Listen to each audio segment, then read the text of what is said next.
চলুন আজ এমন এক ইনভেস্টমেন্ট নিয়ে কথা বলা যাক যা যে কোনো শেয়ার বা সম্পত্তিকেও হার মানায়।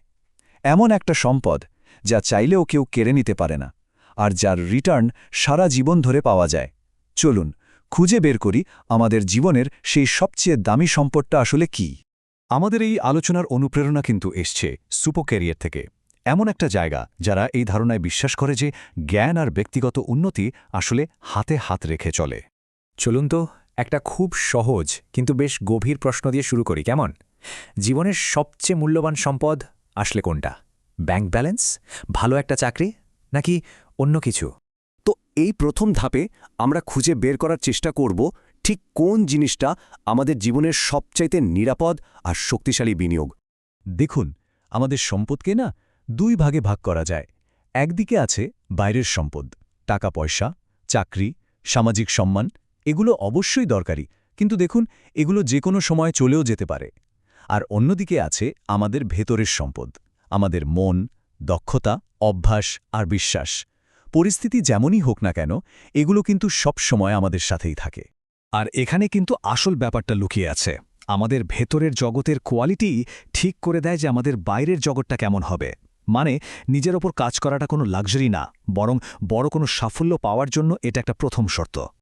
আচ্ছা চলুন এই পুরো আইডিয়াটা একটা সাধারণ মানুষের গল্পের মধ্যে দিয়ে বোঝার চেষ্টা করি। ধরুন তার নাম রাহাত, যার জীবনের গল্পটা হয়তো আমাদের অনেকেরই খুব চেনা লাগবে। হঠাৎ একদিন রাতে আয়নার সামনে দাঁড়িয়ে রাহাতের মনে প্রশ্নটা এলো, সে কি কেবলই দিন কাটাচ্ছে নাকি সত্যিই একটা জীবন গড়ছে? আর এই একটা প্রশ্নই যেন তাকে ভেতর থেকে নাড়িয়ে দিল। এটাই ছিল তার ঘুরে দাঁড়ানোর শুরু। রাহাতের জীবনে কিন্তু কোনো ম্যাজিক ঘটে যায়নি। সে শুধু একটাই ছোট্ট সিদ্ধান্ত নিয়েছিল যে রোজ নিজের জন্য একটু হলেও কিছু করবে। আর পরিবর্তনটা দেখুন কত ধীরে ধীরে কিন্তু নিশ্চিতভাবে এসেছে।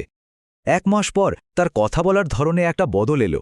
6 মাস পর তার আত্মবিশ্বাস এতটাই বাড়ল যে সেটা বাইরে থেকেও বোঝা যাচ্ছিল। আর 2 বছর পর তার আয় বাড়ল, আর সবচেয়ে বড় কথা, সে নিজেকেই একজন নতুন মানুষ হিসেবে দেখতে শুরু করল। রাহাতের গল্প থেকে এটাই সবচেয়ে বড় শিক্ষা। বড় কোনো পরিবর্তন হুট করে একদিনে আসে না, ওটা আসে প্রতিদিনের নেওয়া ছোট ছোট আর একটার পর একটা সিদ্ধান্তের ভেতর দিয়ে। তো প্রশ্নটা হলো, এই বদলটা কিভাবে শুরু করা যায়, তাই না? চলুন এমন কিছু কাজের উপায় দেখে নিই যা যে কেউ চাইলে আজ থেকেই শুরু করতে পারে। এখানে 4টি খুব সহজ কিন্তু দারুণ শক্তিশালী অভ্যাসের কথা বলা হয়েছে। প্রথমেই বলি, প্রতিদিন নিজের ভবিষ্যতের জন্য অন্তত 20 মিনিট সময় বের করুন। পড়ুন, লিখুন বা শুধু ভাবুন। এটাই আপনার বেড়ে ওঠার সময়। দ্বিতীয়ত, আপনার ইনপুট বদলান, কারণ আমরা যা দেখি, যা শুনি, যার সাথে কথা বলি, সেগুলোই কিন্তু আমাদের চিন্তাভাবনাকে গড়ে তোলে। তৃতীয়ত, যে কোনো একটা স্কেল বা দক্ষতা বেছে নিন আর রোজ সেটার চর্চা করুন। ধারাবাহিকতায় কিন্তু পারফেকশন আনে। আর সবশেষে, শরীরটাকে অবহেলা করবেন না। একটা শক্তিশালী মনের জন্য সুস্থ শরীর কিন্তু তার ভিত হিসেবে কাজ করে। চলুন এবার আরেকটু গভীরে যাওয়া যাক। আসল পরিবর্তন কিন্তু শুধু কাজ করার মাধ্যমে আসে না, আসে নিজের পরিচয়টা বদলে ফেলার মাধ্যমে।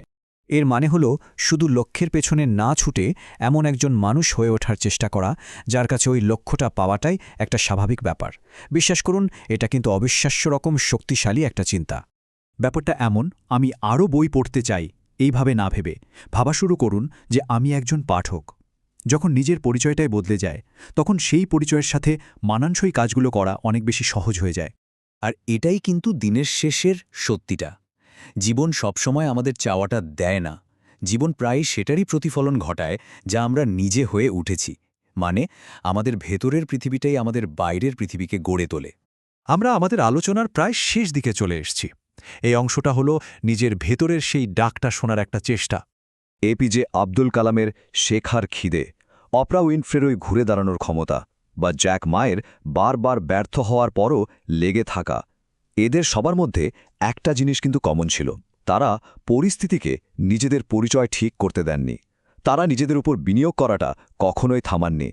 মাথার ভেতরে প্রায়ই একটা আওয়াজ আসে না যে আমরা হয়তো যথেষ্ট ভালো না? একবার ভেবে দেখুন তো, এটা কি আসলেই সত্যি, নাকি শুধুই আমাদের পুরনো কোনো ভয় বা ব্যর্থতার একটা প্রতিধ্বনি মাত্র? এই প্রশ্নটা নিজেকে করাটা খুব জরুরি।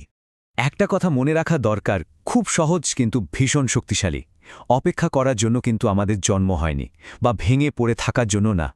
হতে পারে জীবনের যে সেরা ভার্সনটার কথা আমরা ভাবি সেটা ভবিষ্যতের কোনো ব্যাপারই না। কে জানে, হয়তো সেটা ঠিক এই মুহূর্তেই আমাদের ভেতর থেকে ডাকছে, আর সেই ডাকে সাড়া দেওয়াটাই ওটাই হতে পারে জীবনের সেরা বিনিয়োগ।